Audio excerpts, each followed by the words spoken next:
I kind of like to live what I research and stuff, so I collect a lot of things that I write about, and I'll show you some of the stuff I've got here in this case here.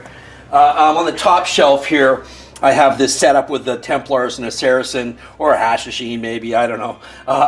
And it's a little fanciful, This image of Baphomet isn't actually historically accurate. It's a creation of Elixirs Levi in the 19th century based on Joseph Hammer Purgstall's book Mysteriorium Baphometum Revelatum and alleged Templar artifacts. But I write about the Templars because there's been a claim in a number of occult books and books about aloe vera, actually, that the Templars had this cannabis-infused wine that also had aloe in it, known as the Elixir of Jerusalem. And I was interested, a doctor wrote about it in a history of medieval medicine and some other people, but none of them listed any source documents, and I wanted to find some sort of evidence of it. And so when I really dug deep, I couldn't find any evidence of the Elixir of Jerusalem from the time period of the Templars in writings in regards to the Templars, although Holy Jerusalem was a name of hashish amongst Sufis in the Holy Land and stuff like that. But I did find that cannabis was seized in considerable amounts at 2 raids when the Templars were arrested. It was listed on a list of seized items. And the Templars had an agreement with Saracens, Arabs, to grow cannabis for them, along with saffron and other rare herbs, for them in Spain. And the Saracens were not known for hemp growing, so it seems likely they were offering some sort of cannabis with resin type of preparation when what they were offering. And a pope that was friendly with the Templars before things went sour with the Catholic Church has a book of medicine, and it has a cannabis-infused wine in it. And this would have been all influenced by Avicenna and all this material that was coming into Europe at the time via the Templars. And the portfolio of Villard de Honnecourt, a 13th century Mason, it was a Masonic lodge book in Europe. It had the only, mostly illustrations, but the only full page of printed material in it is in fact a cannabis-infused wine recipe. So this is clear evidence that such preparations were making their way into Europe at that time, and the Hashishins, of course, the name hashish and assassin is said to come from the same root, and they were known to have taken a preparation of cannabis-infused wine in initiations, or hashish-infused wine, according to the story. And in the famous story, the devotee would think that he died, and other people would even say, we saw him when he was dead, and then he'd wake up in a beautiful garden surrounded by beautiful women and think that he died and gone to paradise, right? But that's probably more of a fanciful tale. That came down to us through Marco Polo. But it's likely that it was used in some sort of initiation ceremony, because the Hashishin originate in Persia, and in the Persian region, up until the 5th, 6th century, we have accounts from Zoroastrian literature of people taking a cannabis-infused wine and having otherworldly afterlife experiences. So it's likely that it was a carryover. We know there was a huge Zoroastrian influence amongst Ishmaeli in their cosmology, and that's the same sect that the Hashishin shot off of with the old man of the mountain. And then on this shelf here, I've got some various magical stuff. I've got Henry Cornelius Agrippa, Dr. John Dee, and Aleister Crowley, along with a crystal ball, a scrying mirror, a Ouija board, and tarot deck. Now, Agrippa, he didn't make any reference to cannabis, but he certainly made reference to various nightshades, potent nightshades used to see the dead and stuff like that in his writings. And Dee, along with Edward Kelly, were known for their mirror scrying. And 2 16th century grimoires at the time in England, at the time of Dee and Kelly, prescribed actually cannabis for mirror scrying. The book of what's known as now as the Book of Oberon, but was known as then as the Book of Magic and Invocation, and Sefer Raziel, Liber Salamanus. And Dee, in his actions, there's an account where Edward Kelly is trying to convince a ghost to talk, or the spirit from the mirror to talk, and the spirit's saying, "Well, you didn't bring any drugs," and he's going and he shows him an empty apothecary box, and he says, "But my apothecary box is empty." And he goes, "Well, what about ointments? Do you have any ointments?" And so I think this is a pretty clear indication that at some points drugs were being used to them as prescribed by the grimoires, popular popular at that time in England. Crowley, of course, he wrote The Psychology of Hashish, and I have the Fool card here. And if you go to page 123 of the Book of Thoth, Crowley's book on the tarot, there's an essay, De Herbo Sanctissimo Arabico, the most holy grass of the Arabs. And it's all about hashish and how it interrelates with the Fool card in the tarot. The Fool card not being a negative thing in this context. It's got more to do with emptying your mind in a pure state of consciousness. Down on this shelf here, I have some Scythian figures, and the Scythians are largely thought to have spread the use of cannabis throughout the ancient world. They were known for burning cannabis in tents. They'd bring in a brazier of hot stones and then throw cannabis on the hot stones and capture the fumes inside the tent. But they also drank cannabis in infusions, and a recent archaeological find of golden goblets from a Scythian tomb, they scraped the inside for residue, and they found evidence of both opium and cannabis. And the archaeologist involved, Anton Gass, he says that this was Haoma, the Persian version of Soma. And this is interesting in relation to the Templars and the Grail mythology and this idea of a cannabis-infused wine, because all of that comes out of that same mythology. And Professor George Luck has suggested that hashish may have been an inspiration for the stories of the Grail. So I go into that a lot. There's a lot to that.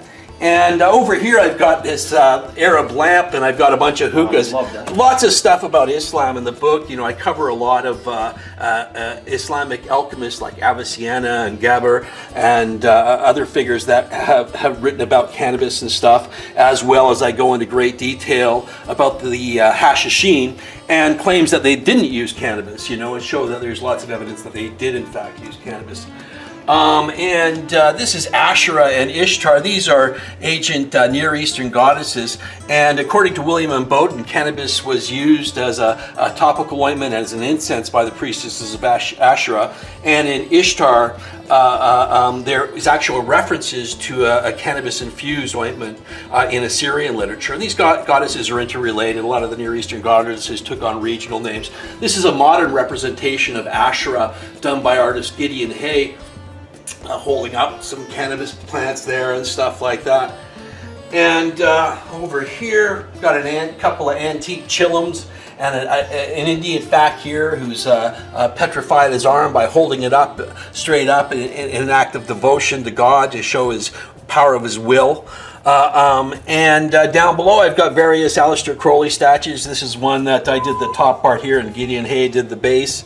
And another statue another guy did. And down here we've got Kali Ma on top of Shiva in the women's superior position. Cannabis was actually used in rites, tantric rites to Kali, and is known as Vijaje, victory in those rites, and the sadhu here smoking a chillum.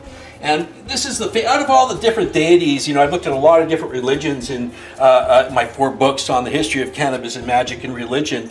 But I always like Shiva the best. Shiva is really my favorite personification of God. And this is a beautiful white marble statue of Shiva with 3 faces, and he's drinking bong, smoking a chillum, preparing bong. The serpent mysteries? Yeah, the serpent. Yeah, all of it. Yeah, you know, he's got the Kundalini serpent there rising up from the genitals. His bull Nandi behind him. And these paintings as well, he's drinking bong in this one. All 3 of these paintings, he's drinking bong. Ganesh is preparing it there, grinding it up. And his wife Pavarte has strained it and run it through the course there and is now pouring him the bong, and the serpent's giving it a taste test there for him, you know. Wow. This is actually a gold coin from the 3rd century AD. It's a Scythian coin, but it actually, the Scythians, they were highly nomadic, and that's why they were able to spread the use of cannabis throughout the ancient world, is because of their high mobility with a horse. And they dominated northern India for some centuries, about 200 BC to about 380. And this is actually a Scythian king, and he's got the trident in his hand of Shiva and a serpent around his neck, and he's holding the jar that Shiva is often portrayed as holding. The Scythians actually ended up worshipping Shiva when they got to India. That's fascinating. Because, Yeah, you know, even probably the cannabis connection. totally. And you know, even when we look over in Ireland and we've seen when we have the depictions of Carnunos Yeah. from the Gunstrip Cauldron, it's no doubt the same posture that Krishna's putting himself in Shiva. with the serpent. And Shiva, yeah, there you go. Shiva, There's a the Shiva. serpent. It's Lord amazing. of Beasts, yeah. All the way down. Yeah, you know, no, for sure. It's evidence that the spread of Indo-European culture, or the connectivity Yes. was much older than we realize. You Totally. know, and that's one of the things about this find with these Caucasian mummies in China. That's that amazing. it pushes back the history of the Silk Road by thousands of years earlier than they thought it was, and the evidence of high quality cannabis in that region, you know, preserved from 2,700 years ago, is evidence that high quality cannabis was a part of that trade route. You know what I mean? And probably as much the Hempen Highway as the Silk Road. This is a print from a book in 1735. And it's an old Dutch botanical with a cannabis in it. And there's actually a woman here smoking cannabis, but she's also breastfeeding her baby. She has her breast flipped up over her shoulder and is breastfeeding her baby. A lot of these are old prints of people smoking hookahs and stuff from the 19th century. This is actually a Masonic apron from Scottish Rites Masons. And one of the things I go into, you know, I offer a lot of evidence of actual Masons and Rosicrucians who were cannabis users and were promoting, you know, the mystical use of cannabis. But I also suggest that the Scottish Rites, in their early stages in the 18th century, likely involved, in some cases, the preparation of some sort of psychoactive elixir. We see this particularly in the case of Johann Schropfer, quasi-Masonic figure from the 18th century, who was known to perform these Masonic seances, you know, invoke people like Jacques de Molay, the Templar that was burnt, the master of the Templar order, you know, and people were told to take this punch before they would sit down, and then they would, through smoke and mirrors, offer this fantastic magical show, which was thought to be quite real by people at it, and the powerful substances that they were using increased that effect. Also with Cagliostro, you know, it's there's been claims that the elixir of immortality used in the Cagliostro version of the Scottish Rites was also a preparation of cannabis, and more recently P.D. Newman has released a book suggesting it was actually DMT. Likely a variety of plants were used for different stages of Masonic initiation, and Cagliostro is what I can see from examining that. And this is the famous a poster from the famous Taxiel hoax. Leo Taxiel was a former Mason and a well-known atheist who wrote a number of books mocking the Catholic Church. At one point, he quit Masonry and renounced atheism and feigned a conversion to the Catholic Church. And for 12 years, he promoted in a number of books this form of Luciferian Freemasonry called Palladian Freemasonry. And the initiation rites of this Palladian Freemasonry included the drinking of a cannabis-infused wine in honor of Baphomet, the god of the Templars, right?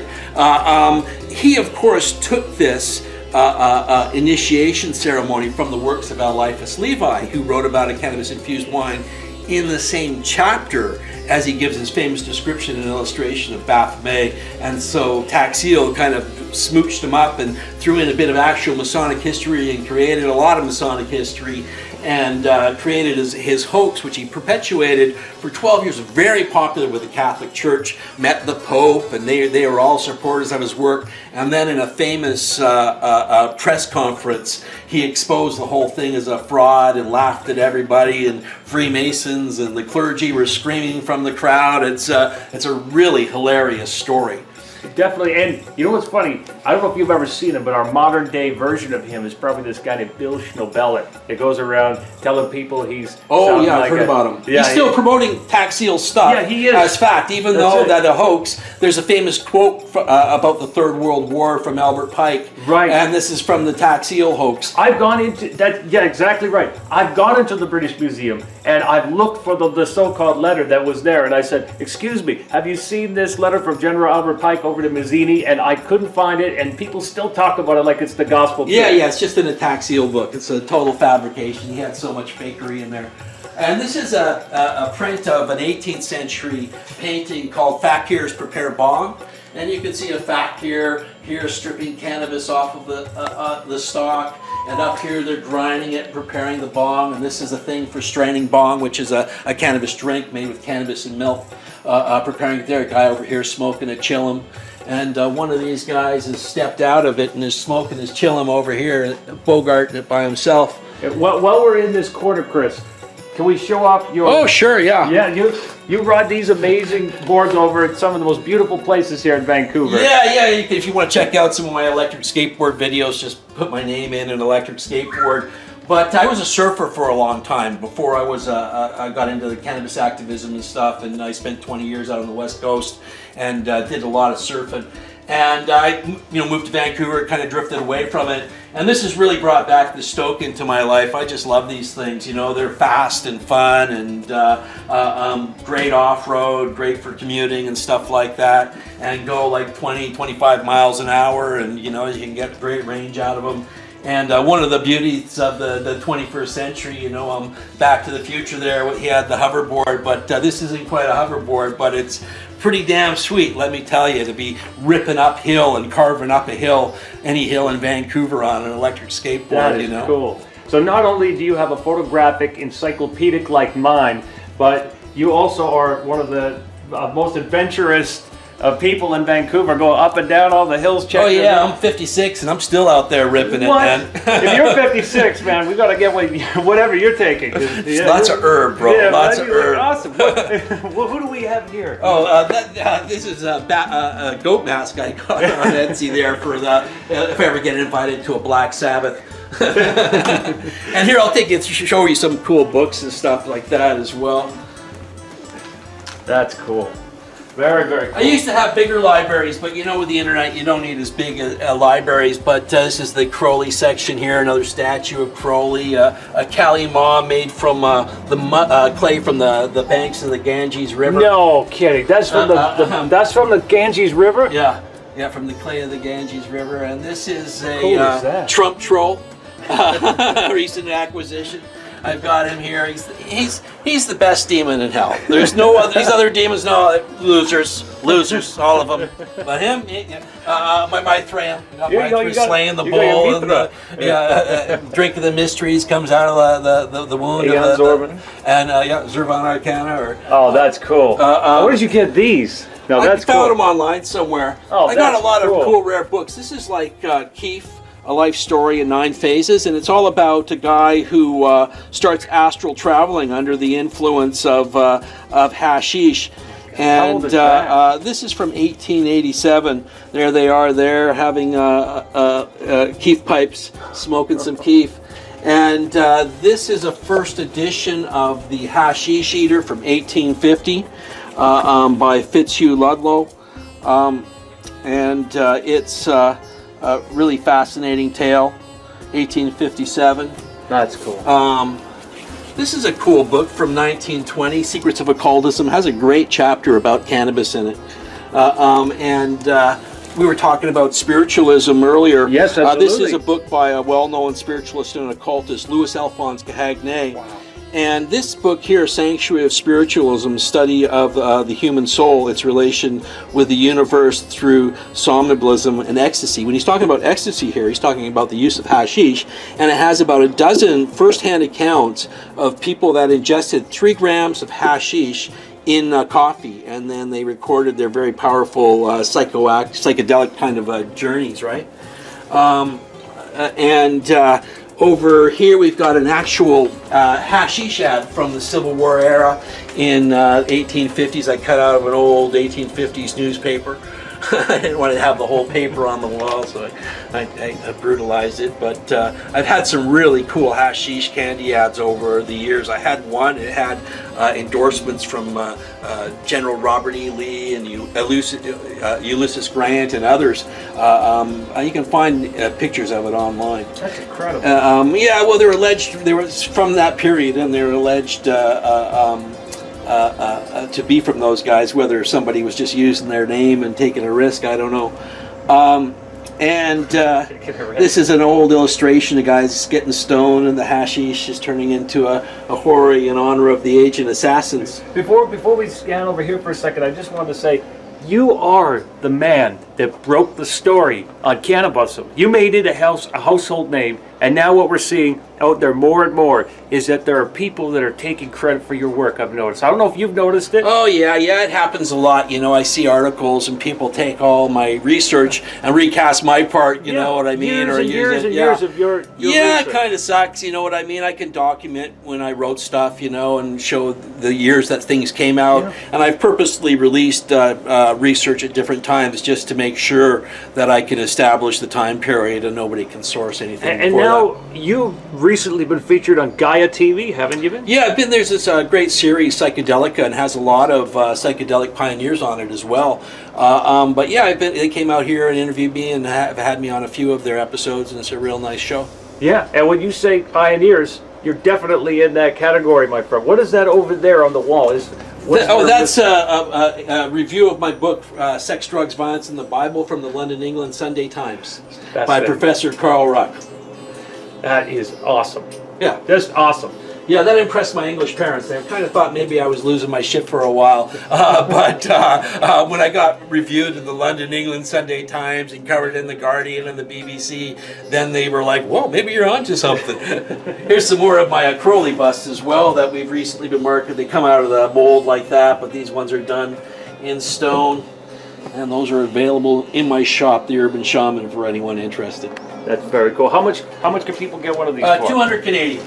And can they get them online? Yeah, they should be. If they can contact me through Facebook, they can find me on Facebook. If they can find me online or email me at theurbanshaman@hotmail.com, I can figure something out for them. That is a very impressive piece. It's incredible how you put that in there. You just have a way with sculpting and getting the exactness, the image. It's incredible. It's Yeah. Well, I think I was telling you earlier, I had a strange experience with Crowley. Well, with Crowley's legacy, I guess, while I was writing this book. And years ago, when I was working on my first book, these are all books I wrote, by the way, or have chapters in. These are my first two books. And Sex, Drugs, Violence in the Bible, which I did with Neil McQueen. Green Gold, The Tree of Life, Marijuana, Magic, and Religion, which I did with Lynn and Judy Osborne. Cannabis and the Soma, which is mine. And then I have chapters in all these books here as well on the history of cannabis. But when I was researching this book here, like a lot of people, I was basically writing a book about the role of cannabis and magic and religion. And I was collecting quotes from different people like Blavatsky about hashish and stuff. And I knew of Crowley, but at that time, I was kind of almost like a Christian Rasta. I'd had this very powerful experience that led to writing my books about cannabis being the tree of life from the book of Revelation. And I was trying to understand if there was anything to that experience. So I thought, well, if there was anything about it, then other people would have written about it, and there'd be some evidence of it. And this is what led to my writing in this field, was my doubt of my own religious experience, oddly enough. And I knew Crowley had some relationship with cannabis, but I was always kind of considered him a Satanist and stuff, so I was kind of hesitant, And when I was researching the history of cannabis, I got into this guy, Francois Rabelais, who was a 15th century or 16th century bachelor monk and bachelor of medicine, a monk, and an alchemist. And he wrote a famous book, Gargantua Pantagruel, which right here, this is a 19th century version of it, illustrated by Doré, and very controversial book, full of sex jokes, fart jokes, and it's kind of a parody of the Grail myth, like King Arthur, who's made a cuckold by Guinevere and Lancelot's affair. Pantagruel, a giant, friendly, noble giant, his best friend's this dastardly guy named Panurge, and he is worried if he marries that he'll be made a cuckold. And so they decide to go on a quest for the holy bottle. And this is a holy bottle that's kind of like the Grail, and you drink from it and then you get an answer to your question. And so in Gargantua and Pantagruel, Rabelais incorporates a lot of occult history. And one of the things that he encrypted in there are 3 chapters about cannabis, known as the herb Pantagruelian in this book. He had to hide it from the church. And these chapters were actually banned by the church for some centuries, and even up into the 20th century, sometimes omitted from some copies of Gargantua and Pantagruel. Also in Gargantua and Pantagruel, which I had read because of these references to cannabis, trying to understand the book and the guy, there were references to this Abbey of Thelema. And the law of the Abbey of Thelema was do as thou wilt.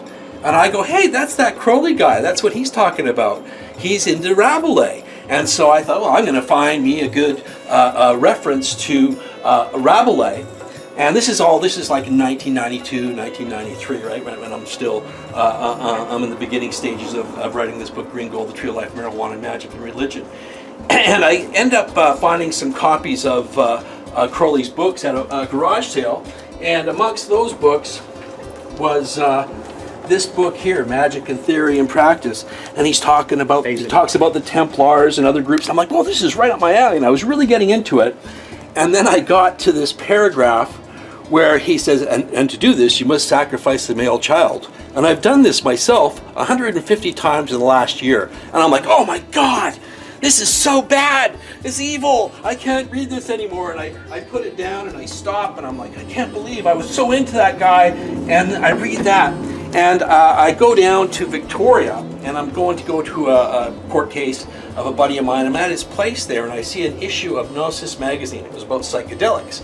And had the first time I'd seen Elixirs on the cover. And I open it up, and there's a letter to the editor, child sacrifice. And it's because they had run an article about Crowley, and somebody was, how could you write that? And you're talking about the very paragraph. And I'm like, well, that's weird. And I start reading it, and they go, well, it's actually a puckish reference to his sex magic. And he's talking about orgasms. And I go, well, okay, I can live with that. You know, it's not like child murder and, you know, orgasm. So I want to find a good cannabis quote from him. So I went to this bookstore in Victoria, Avalon Books. And I wanted to look at the Crowley section. I wanted a really good quote. I'd found a couple in Magic and Theory and Practices and other places. But they were like, you know, references to things like where cannabis fit on the Kabbalistic tree of life and things like that. Nothing very particular. So this book had just come out, and I grabbed it up from the shelf, and okay, well, that looks kind of cool. And I looked under the back for marijuana. I didn't find anything, and then I thought I'd look up H for hemp, you know, and I look up H, and I see hashish, grass of the Arabians, and I'm like, oh. And I read it, and it starts out, De Herbo Sanctissimo Arabico. Recall, O my son, the fable of the Hebrews, which they brought from the city of Babylon, how Nebuchadnezzar, the great spirit king, being afflicted in his spirit, did depart from among men for 7 years' space, eating grass, as doth an ox. Now this ox is the letter Aleph, and is the Atu of Thoth, whose number is 0, and whose name is Mat, Truth, or Mot, the vulture. The All-Mother, being an image of Our Lady, knew it. But it is also called the fool, who is Parsifal, to reign Thor, and refers to him that walketh in the way of the Tao. And I read that, and I was like, well, that's no good. You know, that doesn't help me. I can't use that. And I stuck it back on the shelf. And I went to another bookstore, and I picked up a copy of Ram Dass's Be Here Now, and this copy of the 10th Mandala of the Rig Veda, which is over here somewhere. Here we go. Which ended up being very important to me. It's the copy of the Rig Veda that has the descriptions of Soma. You know what I mean? And so I didn't know at that time. I ended up writing a book about Soma. And I thought, oh, that's cool. And when I went up to pay, the lady at the counter said, oh, look at the prices of Ramdam's book. And it was $3.33 when it came out.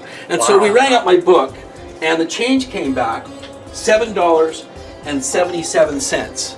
And I thought, oh, that's kind of cool, you know, because she just said the 333 thing, and we all thought, oh, that's kind of funny, you know, me and her, you know. And so I thought, well, maybe I'll go get that Crowley book. And if I read it a bunch of times, because Rabelais is written in an esoteric kind of matter that you got to kind of go over the paragraphs a few times. And I thought, well, if I read it a few times like I've been doing with Rabelais, maybe I'll get something out of it, you know. And so I went and I bought the book, and I opened it up, and it was the Book of Wisdom or Folly in the form of epistle, 666. The Great Wild Beast to his son, 777. And I thought, oh, that's weird, man. I just had this experience. And then I ran into a whole series of synchronetic experiences with this number group, 777, which came down to receiving a check that allowed me to publish my first book, Green Gold, The Tree of Life, Marijuana, Magic, and Religion, that the numbers on it were 0777 3303 08. And this was like in the 90s, right? And so I was like, well, this is like clearly pretty weird. And when the co-authors and editors of my first book, Green Gold, dropped me off at the airport after I'd gone down to California with them, the license plate on the car in front of them, they looked at it and said, you are 7773, right? And so I was really kind of obsessed with this in the 90s for a while. And I was signing my artwork and stuff like that. And at some point I just decided, man, this is such a fucking ego trip that I'm doing this. And who cares? You know what I mean? Having like, you know, I'm writing about serious books about the role of cannabis in religion, like, you know, sex, drugs, violence in the Bible. I was really trying to document something in a way that it would get scholarly approval, you know what I mean? And same thing with Cannabis and the Soma Solution. And I just thought, I'm just on some like fucking ego trip. And it has nothing to do with my mission that I set out with in order to document the sacramental role of cannabis in history. And so I kind of forgot about it, you know, went on and then wrote my book, Cannabis and the Soma Solution. And I always wanted to return. I covered a lot of this occult stuff, Blavatsky, Crowley, and a bit of alchemy and Templar and stuff like that, in Green Gold, The Tree of Life, Marijuana, Magic, and Religion. And I always planned to return to that subject in more detail, you know. And so this led to Liber 420. And initially I set out to write about a 300-page book, but it ended up being like about an 800-page book. And I didn't even really get to cover the 19th and 20th century. I had to pull the chapter on Crowley, on Hash, out of the book just to get it down to 800 pages, and that'll have to go into another book. But when I was working on the book, I had gone down to Oregon with a friend of mine, and when we were returning, she had said how she was interested in ghosts. And I had said, oh, you know, it's weird. When I was a kid, I saw the same ghost twice on the street I grew up on. And I started thinking about it when I got back. Now, in this copy of Liber Aleph, it says that this book was written for a certain individual, but doesn't say who it is. And basically says, doesn't really matter. It could be anybody, you know, but it was written for a certain individual. Eventually, I found out that this certain individual was this guy, Charles Stansfeld Jones, who had been chosen by Crowley as his successor, but then they had a falling out. But they worked together for some years before this falling out. And then I heard he lived in Vancouver, and I thought, oh, that's weird. I live in Vancouver, and I had that weird experience with this book. Then I heard he lived in North Vancouver, and I was like, that's weird. I grew up in North Vancouver. Then I heard he lived in Deep Cove, and I was like, that's really weird, because that's like the square mile, couple of miles that I grew up in and was raised in.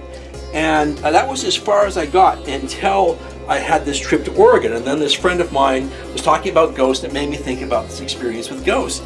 And for some reason, I was like, I wonder if that's related to that weird shit about him being in Deep Cove. And I Googled Charles Stansfield Jones in Deep Cove, and I ended up on this historic site. And it said, it was from this guy who was his foster son. And he said, I lived with Charles Stansfield Jones as his foster son in Deep Cove at this house called Tall Timbers on Caledonia Avenue. And I was like, wow, whoa, this is my street that I grew up on. And so I contacted the guy, and he had lived like literally 3 doors down the street. Crowley had visited him there. Then as a kid, I'm pretty sure I met his widow, because I got taken to the house that I think was his by my friend's mother, because I said a witch lived in that house. And she took me there to show me that there was no witch there. And I think that I was probably right as a kid. Somehow I kind of knew, you know what I mean? And I kind of relate this now as to somehow picking up something in Deep Cove from this, maybe the aspect of will having to do with the most holy grass of Arabs and the role it played. And so it really brought the whole thing kind of to a deeper level for me, kind of a more real magic in the whole thing for me, for sure. I think it's incredible how all these connections came together and your role in bringing this story out, because this is a story that needed to be told. Yeah, and like, not only did he live on my street, there's a story that this guy was arrested in 1930 in the center of Vancouver after performing a ceremony, acting kind of strangely. And as far as I can tell, that is Victory Square, which is right across the street from my shop, The Urban Shaman, that I've had for 18 years. So just pretty wild. That kind of brings the whole thing to life for me, for sure. This is my fourth book on the history of cannabis and magic and religion. And for over a quarter century, I've been on kind of a holy mission, if you will, to re-sacralize cannabis and show it for the wonderful sacrament and the incredible history that it has, identifying it as the Hebrew cannabosum, the Christian tree of life, the Vedic soma, the Persian hayoma, and countless other things. And part of that history includes a fascinating role in ritual magic, alchemy, and initiatory societies. Wow. And what would you say has been your biggest inspiration for writing this book? Because, as you come into this other work, it's been a very scholarly approach at things. And with this book, I just wondered if there was a certain grouping of events or anything that came your way that inspired you. Well, I wrote about a lot of the same themes in my first book, Green Gold, The Tree of Life, Marijuana, and Magic and Religion, which came out in 1995. And so I covered Blavatsky, Crowley, and some of these other Gurdjieff, and a bit of alchemy and magic and stuff. And I always wanted to really take a more in-depth look at that, because I knew there was more to it than what I was able to cover in a couple of chapters in that book, which was about the whole wider history of cannabis and magic and religion, included a lot of ancient stuff. And I felt the same way about a lot of the other topics that I covered in that book. So my first book, Sex, Drugs, Violence, and the Bible, which came after Green Gold, was a study of these Hebrew references to cannabis under this Hebrew term cannabosum. In the 1930s, this Polish etymologist and anthropologist, Bennett, said there was this Hebrew name, cannabosum, which occurs a number of times in the Old Testament, that was a reference to cannabis. And she showed this by tracing the modern word cannabis back through and earlier versions of the Hebrew names of cannabis in the Mishnah and other texts. And so I decided I want to take a really deep look at that and understand those references in the context of the biblical storyline. And I joined forces with a friend of mine who had a degree in religious studies and a degree in Hebrew, Neil McQueen, and we wrote Sex, Drugs, Violence, in the Bible. And as we wrote that, we realized the earliest references to this cannabosum appear in these recipe for the holy anointing oil, that the same anointing oil was a key thing in the early Christian period. Christ is the Greek translation of the Hebrew term Messiah, which means the anointed one. And there was indeed references to this anointing oil for both healing and mystical purposes, and so that was the focus of that book. And then I also, there's a drink that was the inspiration for the Vedas, the source of the Vedic religion, which led to Hinduism, and its counterpart in the Persian religion of the Avesta, known as Hayoma. And there's been a lot of speculation about what this sacred drink was that founded these great religions that still are around today. And popularly, the fly agaric mushroom has been suggested by Soma via R. Gordon Wasson, and many other people have written about that. And Syrian rue has been suggested for Hayoma by Flattery and Schwartz. And in my book, Cannabis and the Soma Solution, I dispute both those theories, and I write chapters on the reasoning why I don't think that they hold up, and why cannabis was the source for both of these stories. And this has to do with recent archaeological discoveries, the work of Victor Sarianati and his finding of a couple of Hayoma temples in the Bactria Margiana archaeological complex that left, they found evidence of cannabis and ephedra and opium at these sites. And also the discovery of these Indo-European mummies in China, where they found both cannabis and ephedra at different sites and quality cannabis. and also a Scythian find, not only of for fumigation purposes, where they fumigated tents with smoke, but also golden goblets, which had residues of cannabis and opium in them. And so these reasonings make me think that this was cannabis, along with other etymological and textual evidence and descriptions of the plants that were used. And so in that book, I went up into the early Islamic period where there were still remnants of this. In fact, I suggested in that book also that these Zoroastrian preparations, and after a time period they started infusing wine with it as well, and there's accounts of cannabis-infused wines in the Zoroastrian religion to explore otherworldly journeys and such,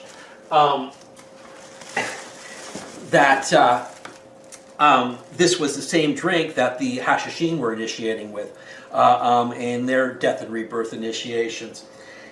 And that was as far as I took it. And I had a couple of chapters in Cannabis and the Soma Solution that were about this same drink making it into the Templars and alchemy, and then later occultists, and this being all part of the same tradition that grew out of Soma. For space sake, because that book was about 550 pages when it came out, I cut those chapters out because I started to realize then that I would have to do a lot, these were going to be huge chapters. There was just so much stuff on this occult history, and I planned then, and that was in 2010, on getting to start work on another book right away about that, but I ended up not getting to work on another book about that until about 2015. But I had all those files from that book and also earlier research I'd done when I'd done Green Gold. So I planned on this book for some time.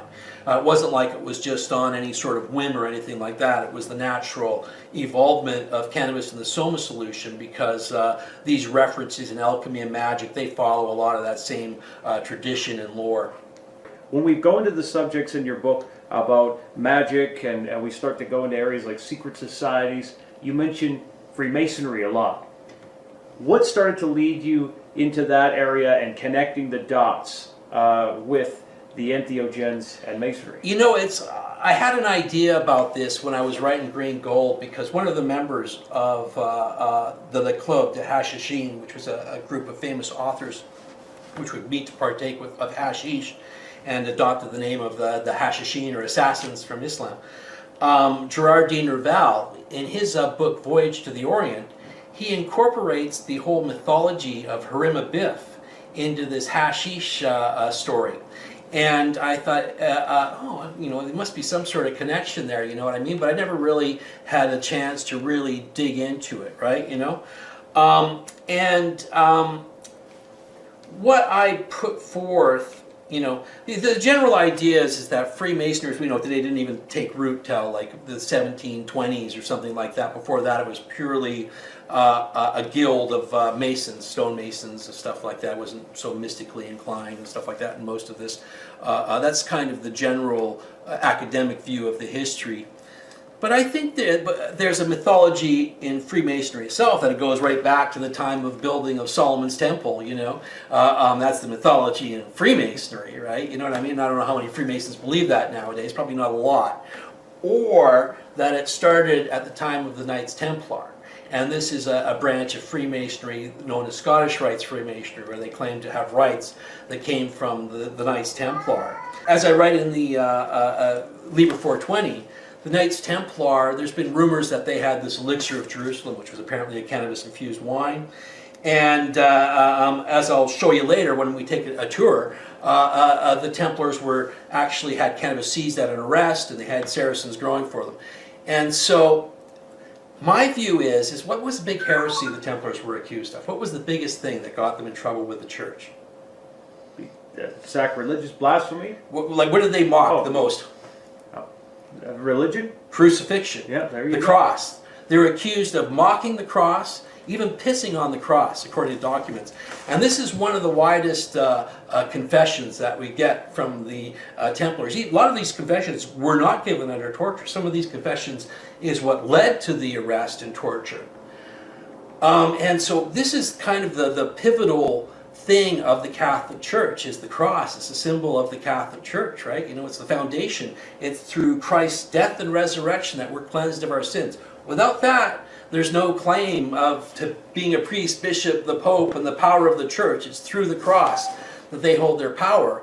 And why would a Catholic order all of a sudden mock the cross to the point of urinating on it and spitting on it? And so this is where I think that the heresy of Gnosticism and stuff can really kind of start to be seen inside the Knights Templar. And the suggestion that the Templars had picked up some sort of Gnostic heresy, people were writing about this in the 18th century, you know, and then the real culmination of this was Joseph von Hammer-Purgstall's Mysteriorium Baphometum Revelatum, which claimed the Gnostics had picked up, the Templars had picked up Gnostic heresies off the Hashishins. And what were the Hashishins doing? Well, they were using cannabis in these death and rebirth initiations, according to Marco Polo and other earlier accounts. Yes. And what were the Zoroastrians doing before that? They were using cannabis in these death and initiation ceremonies. Now, not a lot of people know this, but cannabis is one of the first recorded anesthesias. That cannabis-infused wine in China was used to knock people out and perform operations in the 1st century.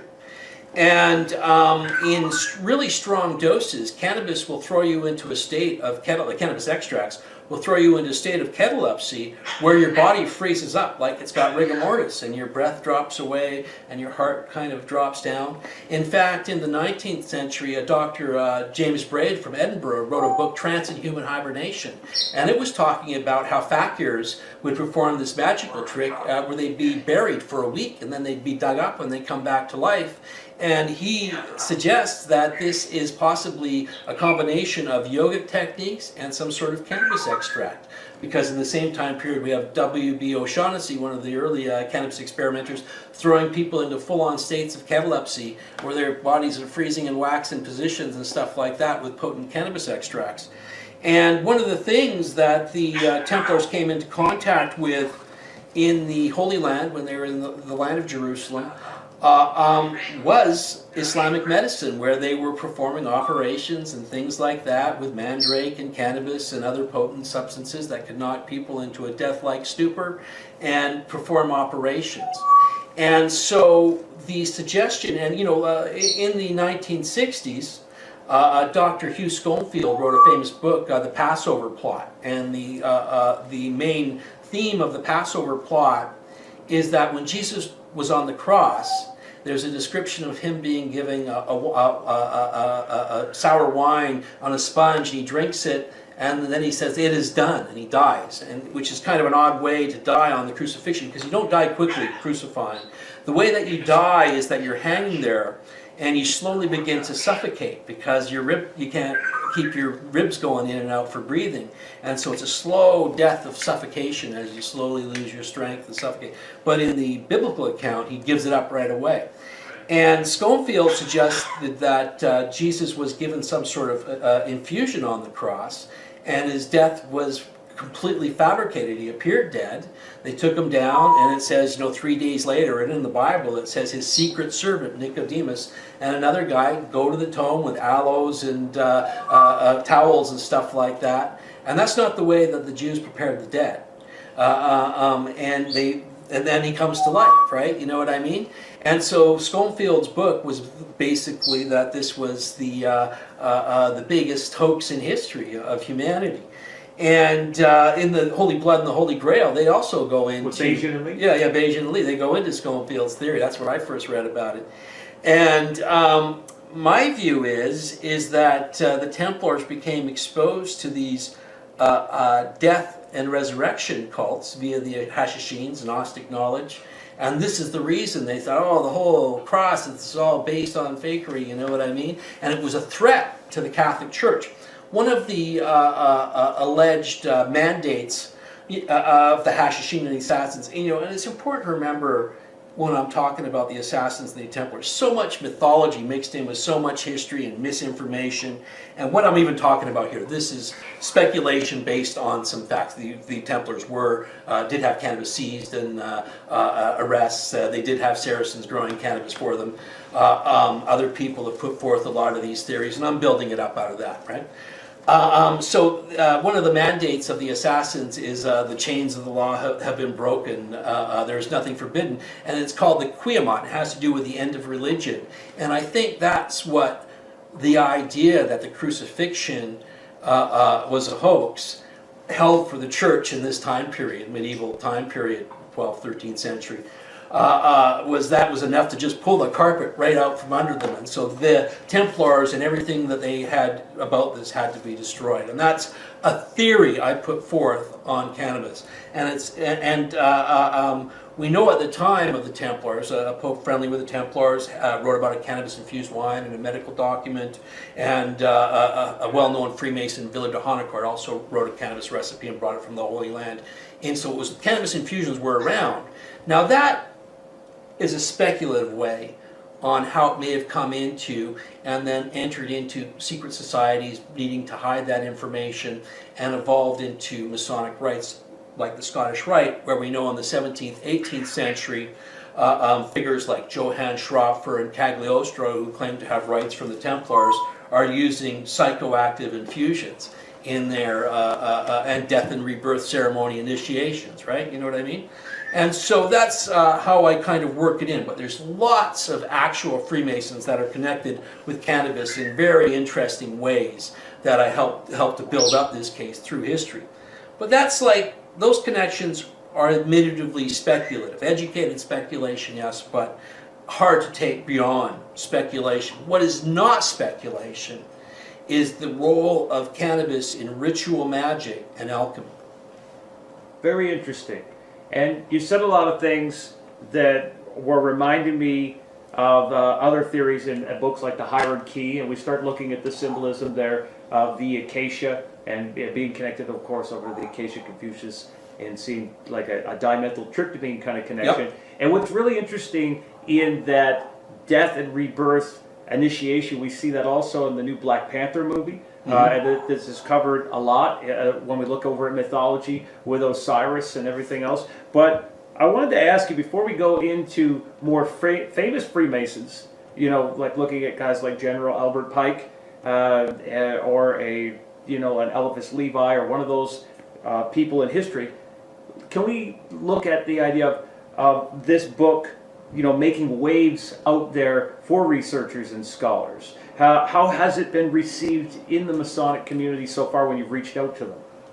It's been interesting, you know what I mean? And Dr. David Harrison, who has written 12 books of the history of Freemasonry, notably the Genesis of Freemasonry and Lost Rites and Rituals of Freemasonry. He wrote a back page plug about some interesting information about, you know, sacred elixirs and Masonic rites, you know, and P.D. Newman, whose new book, Alchemically Stoned, explores the possibility that Melicino and Cagliostro were preparing a DMT from acacia in Masonic rites.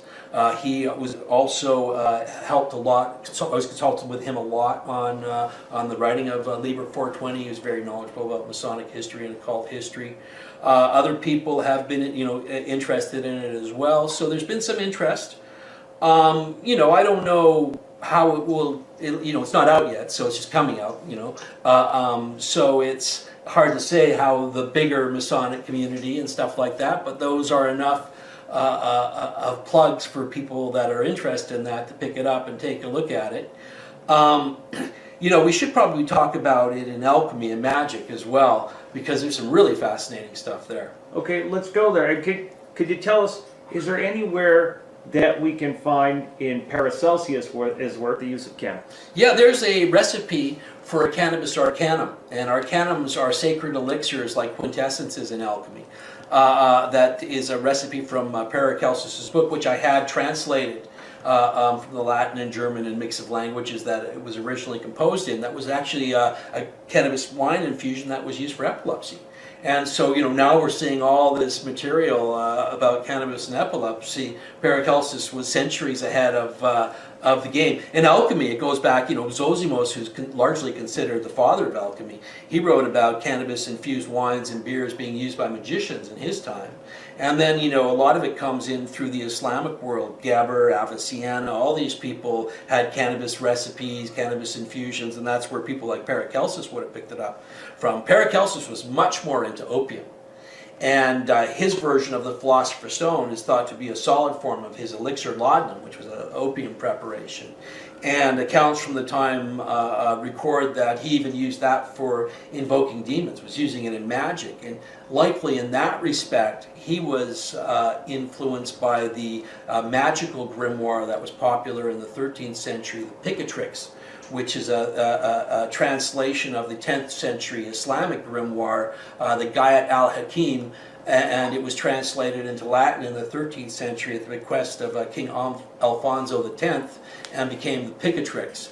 And the Picatrix is full of drugs. This is one of the foundational documents of the Western magical tradition. It also has alchemical references to elixirs and stuff like that. And this is likely why we see all these quintessences and arcanums that contain cannabis in the same time period in the Lullian corpus amongst Paracelsus. Cardano as well has a cannabis infusion recipe. And this is likely too, Rabelais referred to himself as the master of the quintessence, and is likely a reference to his Pantagruelian being infused into a wine as well, right? So much stuff on alchemy in that period. And then the Picatrix, that brings up the whole magical things. There's recipes for invoking the messenger of the moon that involves a pound or so of cannabis resin mixed with stag blood and other ingredients, and then you speak to the messenger of the moon in the pillar of smoke. It's pretty fascinating that. And then much later we're still seeing in the 16th century recipes for cannabis in ointments used for mirror scrying in books like the Book of Magic and Invocation, written about 1580s, and in the Sefer Raziel, Liber Salamanis, written in the 1560s. Both of those have recipes for cannabis ointments used to see spirits and devils in mirrors. So that's pretty fascinating stuff. Actual references to cannabis. So we're not speculating when we're talking about alchemy and magic.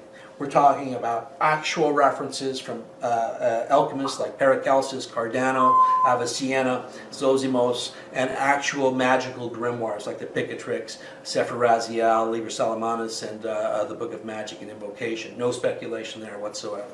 No speculation whatsoever. By the way, I messed up his name. It's Philippe Aseriol, the Theophrastus Bombastus. It's a long one. It is a long one. He was bombastic as well. He was bombastic. Bigger than life, a lot like Cagliostro. Totally. And that's one guy, if we could go back into for a moment, Cagliostro. Because well, he's a good bridge between alchemy and Freemasonry, because he was an alchemist, an occultist, doing invocations and stuff like that. Some people say he never died because there's a conspiracy on how he went missing from his cell and all the incredible things that he knew. And people called him, of course, also the Great Forger, right? Yeah. But you know what's interesting with him, especially when we look over at what's called Egyptian Freemasonry, and we go look over at Memphis Mizraim and everything like that, is that with him, he's got this very strange kind of cloud or aura around him of all the things that he was into and all the different studies he had. And I think that actually Pike was a critic of him. I don't think Pike was really big on his work.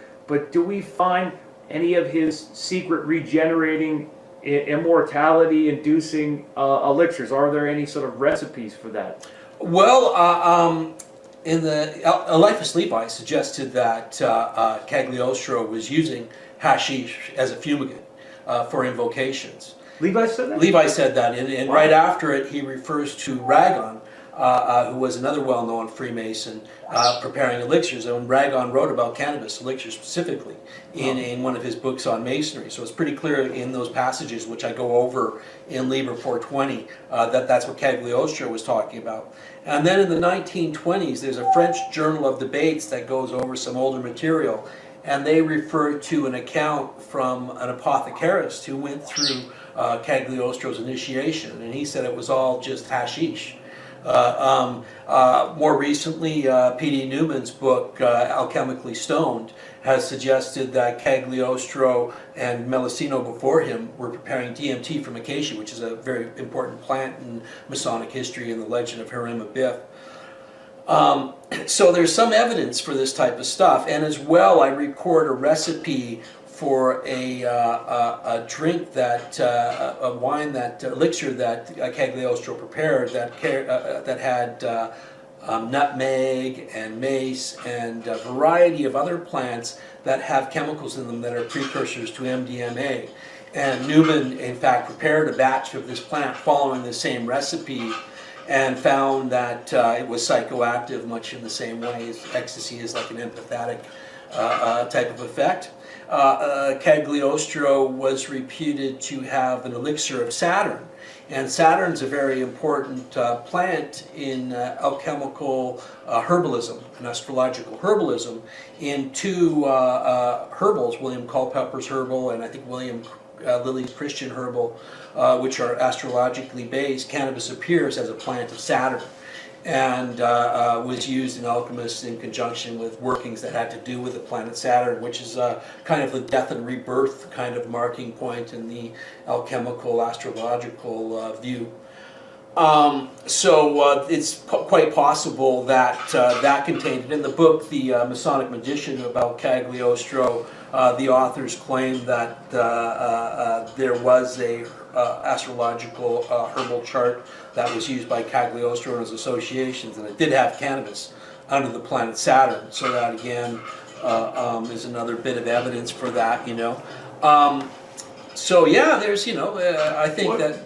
What about Helena Petrovna Blavatsky? Was there cannabis used? Yeah, well, Blavatsky's lifelong companion, who she claimed was one of the most solid sources she knew, A.L. Rawson, who traveled in the Islamic world with Blavatsky, said that she used hashish. She later condemned it, but according to Rawson, she used hashish and claimed it multiplied her life 1,000-fold and gave her an inkling of her previous incarnations.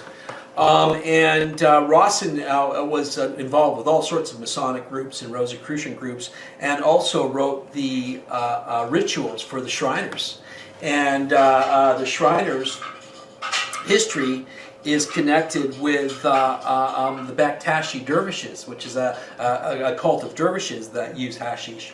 In regards to Blavatsky later condemning the use of hashish and other narcotics, I think that, you know, this has to do, it's not an uncommon theme. It was even, I see it with other occultists. I think that some of them wondered if their mystical experiences were real or not. You know, Blavatsky was accused that her hidden masters were in fact just a hashish dream because of the association that she had with hashish in her own lifetime. And Crowley, he had his first experience of samadhi under the influence of hashish, and he tried to keep this a secret because he thought people would just write it off as a drug experience, and he wrote about it in his diaries and really struggled with it. And I think he hid a lot of stuff about cannabis in his writings because of that. And Pascal Beverly Randolph, who wrote glowingly about hashish in some books, and other times wrote quite negatively about it. And I think there was a tendency, you know, to scapegoat it, maybe feeling ostracized because of its use and stuff like that.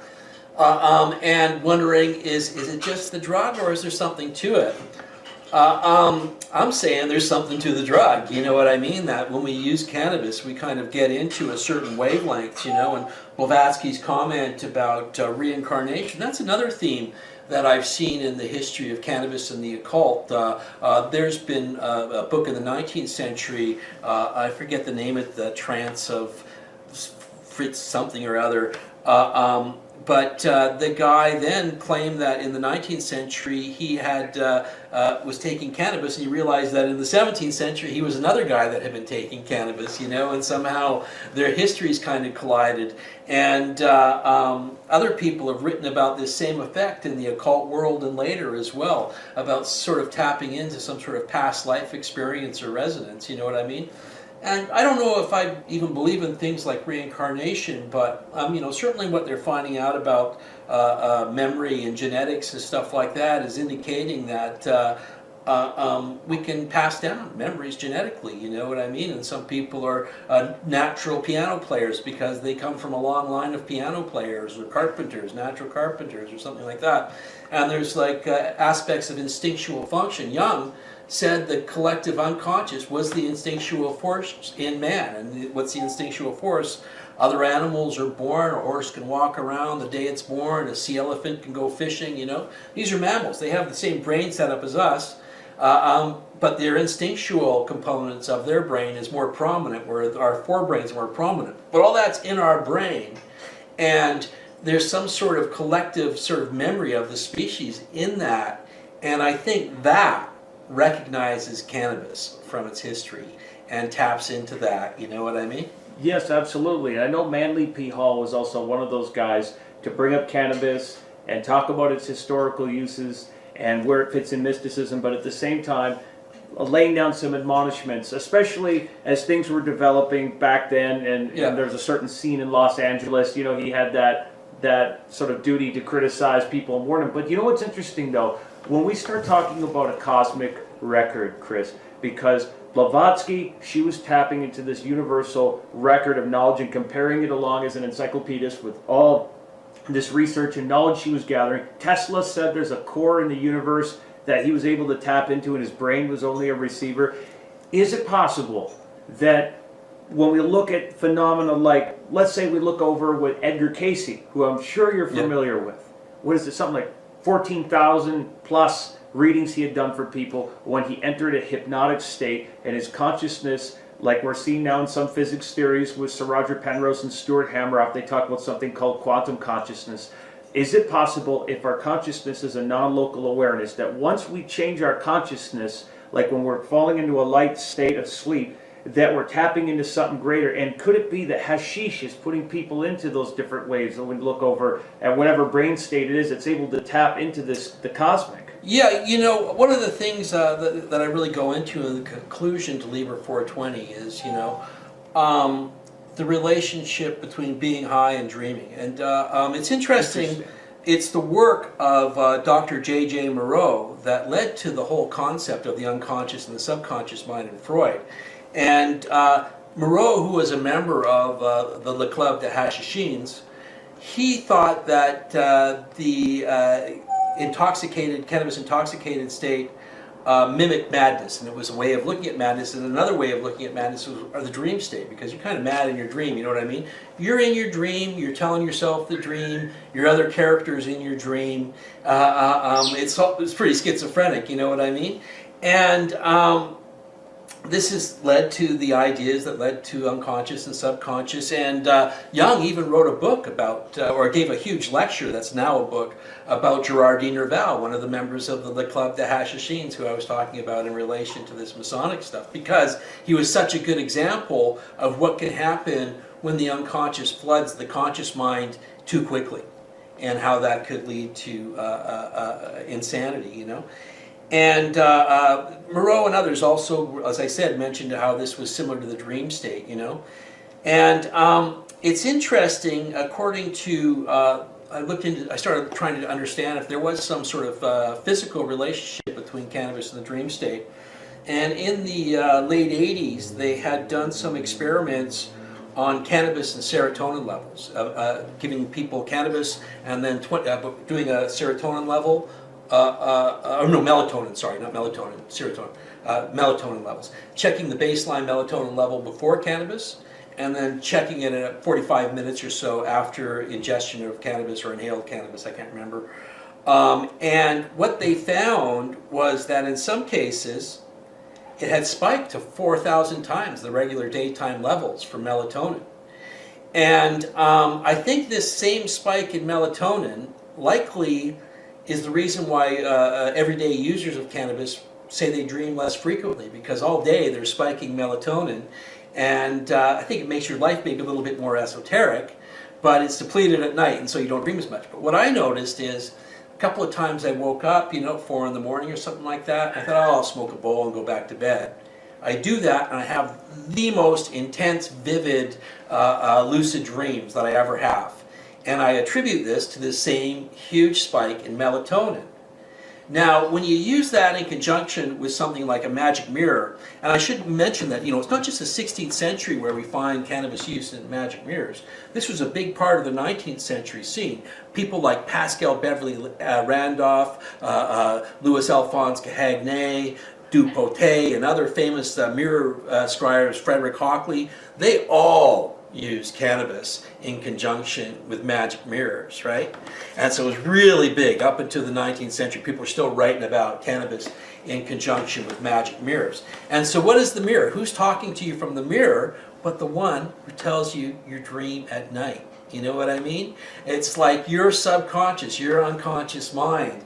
And cannabis is being used in that way to spike that sort of same effect that causes dreams, melatonin levels, all that type of stuff. And instead of it being a sleeping situation where your subconscious or your other half, your shadow self, the marriage of the sun and the moon being the moon and the night self, the sun being aware consciousness, you know what I mean? Your anima mundi, your bride, your inner self that you need to bring out to achieve genius is being used at the mirror as a form of technology, and cannabis as a form of technology to get into contact with the subconscious or unconscious self. So this is in part an ancient consciousness technology that's come out. Now here's a question for you. Now these guys that you're mentioning, let's say we see our Pascal Beverly Randolphs or our Blavatsky, these famous mirror scryers, and of course going back to Edward Kelly, under the direction of John Dee, who I'm assuming now from this research that you've seen where we looked at this magic mirror was being used with hashish all along. Who was the originator, as far as you're concerned, with the magic mirror and the hashish combination? It goes back pretty ancient. There's references to magic mirrors going back to ancient times, not always in conjunction with cannabis, but there's things like the cup of Jamashid, which was a cup that you could see visions in, and it grew out of the same Zoroastrian tradition as these cannabis infusions, which I was discussing earlier, right? You know what I mean? So I think it's like, you just stare into anything when you're stoned or high on any sort of psychoactive substances, and things are going to take shape. And it's the same sort of thing with the smoke. A lot of times when you see cannabis used in fumigation rituals, such as I mentioned in the Picatrix, but also in later, up into the 19th century, again, used to invoke spirits, you would see the spirit in the smoke itself, right? You know what I mean? And it's the same sort of projection of the unconscious or subconscious mind, if you will, out into something that it can kind of interact back in from, That is just amazing that this combination has been used, and this sacred science has been here for so very long. Can we move back into spiritualism? Because there you were talking about Pascal Beverly Randolph and this sort of esoteric work that he was doing. But would you say that in the early spiritualist movement that cannabis or hashish use was used for, seances or to induce a state of trance mediumship? Was that ever the case?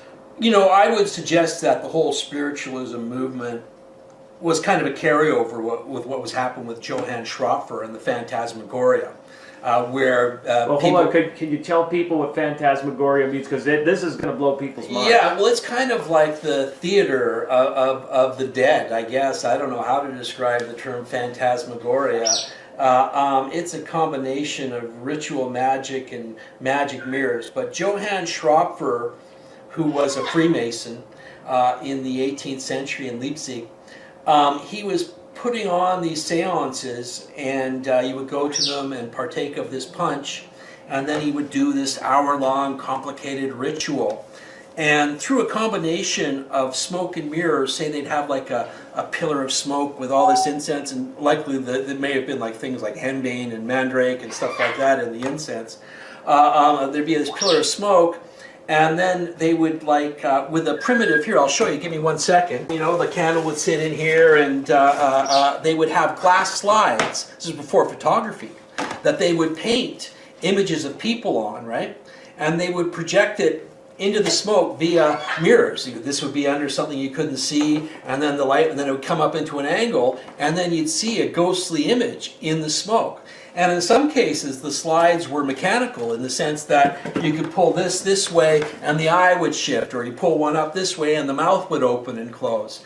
And people were quite convinced at these events that they had actually seen the ghosts of famous people and the dead through the combination of drugs and special effects, and servants would be making noises and making the voices of the creatures, and there was all different mirror angles so that they could make the projections go all sorts of places, multiple lanterns like this. Very complicated affairs and very convincing. People were quite convinced. There's accounts from the time, and the people that had gone were quite terrified and quite convinced that they had seen ghosts and things like that.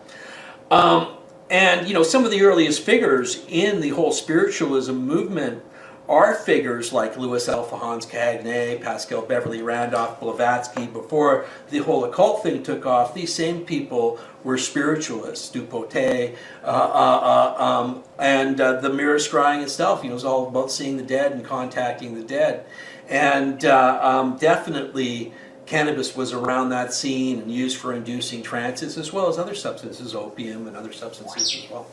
Yeah, most certainly. We've heard that Freud was sitting at his desk doing piles of cocaine, copious amounts, and then the stories of Sherlock Holmes was from Sir Arthur Conan Doyle. So it seems like there was a huge pastime with drugs and then spilling over into the occult. Can we talk about General Albert Pike, who also went by the name Casca when he was a poet? I mean, we know the man was an absolute genius. It was said that he found Freemasonry in a log cabin and he left it in a palace. And he was able to translate Latin, all the Roman laws, Sanskrit, the Zohar from Hebrew. The man was an absolute prolific genius. So there has got to be something in there about in this grand research you've done about Albert Pike and perhaps the connection to hashish. Well, I don't have any direct evidence that Pike used cannabis. Speculation. Okay. But him and Mackie, his good friend, and they were both deeply interested in soma, and they wrote about soma extensively. And there is speculation amongst a number of 19th century in relation to the cup of devotion, I think it's called, or it's used in the Scottish rites of various rites. They take a bitter wine and stuff, and it's all in kind of memory of the cross, and it's part of the death and resurrection thing.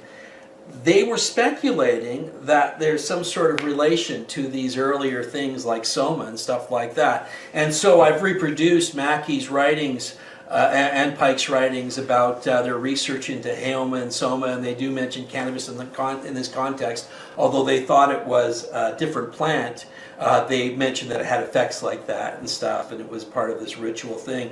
And this is a real theme in 19th century Masonic writings. These sacred elixirs appear in a number of Masonic works. And the thing about Freemasons themselves don't know their history. You know what I mean? They're still trying to figure it out. It's not like they're solid on it. You know what I mean? Some say it just started in the 18th century, 1720s or something like that. And others say it goes back to Templars. Others to the biblical times and the building of Solomon's Temple. And so it's this lost history. And part of that lost history is what was the origins of this drink used in certain Masonic rites that are related to the Scottish rites. And in Cagliostro's and Schopfer's versions of the Scottish rites, they're definitely using elixirs, which seem quite likely to have been cannabis infusions, or at least some sort of infusion of some other psychoactive properties. I know that has always been the speculation that when we look at the history of Freemasonry, we go back and people will say, was it connected to the Templar Knights? And then, look where the Templar Knights went into. If you look over at the Eleusinian and Dionysian artificers, there's a lot of similar initiation rituals. But when you look traditionally over at the Rosicrucians, for example, which I know in your work, you start making connections to the Rosicrucians as well.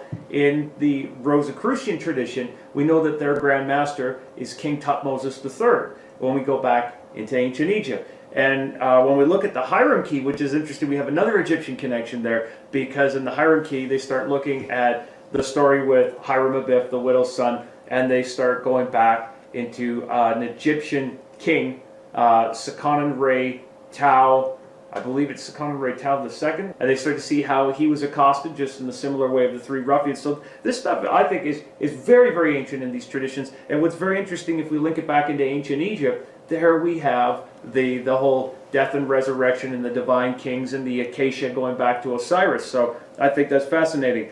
Now, Rosicrucian. Where does this take us in the Rosicrucians? You know, the Rosicrucians were again into magic mirrors, and Yes. There's indications of psychoactive substances there. Robert Hooke, the famous scientist from Elizabethan times or just after that, he gave 2 lectures at the Royal Society about cannabis. Royal Society was actually based on the Invisible College, the Rosicrucian Invisible College, and that was, and Hooke was involved with Rosicrucians, involved with Ashmole, also involved with Rosicrucians and Freemasonry. In fact, Ashmole left his signature in a number of grimoires that contained references to cannabis, such as the Picatrix and Sefer Raziel, Liber Salamanus. So we know that he was aware of these cannabis references. And then Hooke, in his lecture to the Royal Society on cannabis, talks about thousands of experiments taking place with this substance in Europe at that time. You know what I mean? Not much written about that. Then definitely with later figures in the Rosicrucian movement like Pascal Beverly Randolph, clear references to cannabis and other elixirs, same with Bulwer Lytton, who was a prolific user of opium, and other textual references in 19th century accounts clearly link hashish use with Rosicrucians. Okay, so here's a question I'm going to ask you for my friend Stephen Mailer, who's watching this from the other side of the screen there at home. But we've talked about the Rosicrucians, Freemasonry, Sir Francis Bacon, and these topics before. And on the front cover of your book, and this is a preprint edition, the actual edition that's coming out here on 420 is going to be much bigger. You got to get yourself a copy. Pre-order it on Amazon, order one for a friend. But on the front cover over here, we have Shakespeare. Yeah. Okay, so Shakespeare, I'm sure you're aware of the great conspiracy about him connected to Sir Francis Bacon. Yeah. And of course, there's a whole story there about why that is, as the idea is that he was born Sir Francis Tudor. Again, this is something Stephen Mailer and I've discussed. And the question I want to ask you is, so Shakespeare, who was a Stratford man that allegedly could not even spell his name, but cool guy all the same. I've heard there's alleged cannabis use around him, but could there be a cannabis connection here to Sir Francis Bacon himself? And well, there's a riddle prophecy thing that Bacon said. See, I knew you'd have something for us. When hemp is spun, England shall be undone, or something like that. If you search Francis Bacon and hemp, you'll find it. His hemp little quatrain, kind of along the lines of Nostradamus. Some people said it predicted the downfall of a certain aspect of the royal family that was going on with some of the offshoots. But the whole Shakespeare thing, this goes back to, I've been aware of this connection to cannabis and Shakespeare for 2001, 2002, I think. Professor Francis Thackeray and Professor Nicholas Vandermeer, they were speculating based on some Cochrane references to a noted weed that Shakespeare was a secret cannabis user, and this was his dark lady, his muse. And they managed to get some pipe fragments acquired from Stratford or something place where Shakespeare's house was. From the property, they found some pipes there, and they were part of a collection of the Shakespeare Museum. And they tested these fragments, and they found evidence of cannabis use in the pipes, markers for indicating cannabis use. You know, as Vandermeer told me, the police said to him, "Enough for an investigation, but not enough for a conviction." It's interesting because there's other evidence in the Midsummer Night's Dream. He has Oberon, and he uses an ointment on people's eyes. Well, there's the what's known now as the Book of Oberon, which was originally the Book of Magic and Invocation.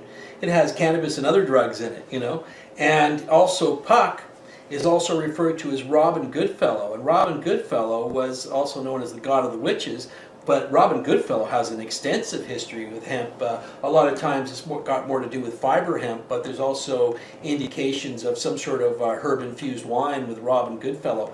But there's all these great, he's kind of like a mischievous character that would help you with your chores, but if you didn't reward him properly, he'd punish you, with some tricks. But hemp is often a mainstay in many of the stories, and he has a catchphrase, hemp and hampin'. And Shakespeare was aware of these mythologies. He had Puck say the line, "What hempen homespuns do we have here?" In honor of Robin Goodfellow, aka Puck's relationship with the hemp. When we look at this long history with the occult and entheogens, which you have now shown us a pattern, that this has been there and it's influenced esoteric thinking, and also with these tools that we see, the magic mirror. Do you think that there is a reemergence of these things? Are they coming back? Is there a renaissance now? I think there's a resurgence in psychoactive substances. We're seeing this massive legalization of cannabis. There's renewed interest in psychedelics for psychotherapy and stuff like that. And I think that, magic and alchemy and initiatory societies offer a technology for using these things for getting into contact with deeper aspects of yourself, your subconscious or unconscious self. And initiatory societies at one time offered a balanced way to bring that out without driving you crazy. You know what I mean? A lot of people lose their way on these substances as well. And I think that they offer something, as we're seeing the return of these substances into society, of a means of integrating them in a way that can be really beneficial to the individual and culture, larger culture as well. No, that's great. And you've really brought this to the forefront of the conversation and brought them into a new light, taking it out of the reefer madness and bringing it into a scholarly and esoteric and spiritual light. And so, what's next for you in your work? Now that you've covered this, where is your work taking you now? Well, one of the things, it's funny because this book grew out of a couple of chapters from my last book, is that when I set out to write Liber 420, I thought I was going to maybe do a 300-page book, and it ended up 800 pages. And to get it down to 800 pages, I had to cut out about 50,000 pages, which included a large chapter on Aleister Crowley and his relationship with cannabis, which I really find very fascinating. And so the next book, what I didn't expect when I was writing Liber 420 was the amount of information that was going to turn up for cannabis and alchemy and magic from about the 12th to 19th century. And there was just so much more than what I was expecting. I thought I might get a chapter or two, and the focus of the book would be on the 19th and early 20th century. But there was so much more material on that. The 19th to 20th century material got shrunk down to a chapter. And so I really think that needs to be addressed in another book. And I'm going to do a book on the role of drugs in the occult in the 19th and 20th century. That will be essays by myself and other about that time period and individuals and their experiences with drugs, as well as time period writings, things like Karl von Eckhart-Schotzen's writings on drugs, and some of Pascal Beverly Randolph's own writings about hashish, and Louis Alphonse Cagney's own writings about hashish, and stuff like that, so that time period can be given the space and respect that it deserves. Tell us about this bench, Chris. I just got this from the UK, and according to the antique dealer that I bought it from, this used to be in the original Golden Dawn Osiris Lodge. And he bought it from the building that, in an antique sale from the building that the Osiris Lodge sat in at the turn of the 20th, 19th, to 20th century. His claim is that this particular thing was on the top beam of the top floor where the Osiris Lodge was in the building. And the building's still there, and the Osiris Lodge was there. Whether it's an actual Golden Dawn artifact, I asked what type of proof he could prove, and he said, well, I got it from the place, and blah, blah, blah. But in the end, it's kind of adds to the myth of the bench. I got it because it's so damn cool, and the myth just kind of adds to the flavor of it. There's just great carvings of horned rams, winged horned rams on the sides here, and this great demonic image, which is uncannily similar to a depiction of painted by the famous occult artist from England. What's his name again? I was talking about him earlier. Austin Spare. Austin Oman Spare. One of his famous paintings. So I don't know. It's fun to think that it may have been on the original Golden Dawn, and Aleister Crowley and Mathers and others, Wynne Westcott and others sat on it. But I don't know for sure. But it's a fun idea for sure. That's truly wonderful. And by the way, I got to say, with this name, Liber 420, what an incredibly clever and creative name. And especially when we look over at Crowley's work with Liber ABA, and we start to see Book 4 and whatnot, that was his magnum opus. This I would very much say is your magnum opus, because your works have all been incredibly scholarly. And I was telling you this before the interview today, that when I look through your book, I'm just like, wow, the type of research that you put into this, just pouring into this. I think people are really going to be impressed when they pick this up and they see the work you put into it. And whether a person wants to agree with the speculations or not, they are going to have a great time following the research and looking at it. That's right, and like I said, there's a lot of stuff that is not speculation in there. Absolutely. The references in alchemy and magical grimoires, these are clear as day. Stuff like the cannabis seeds from Templar raids. This is absolute historical material.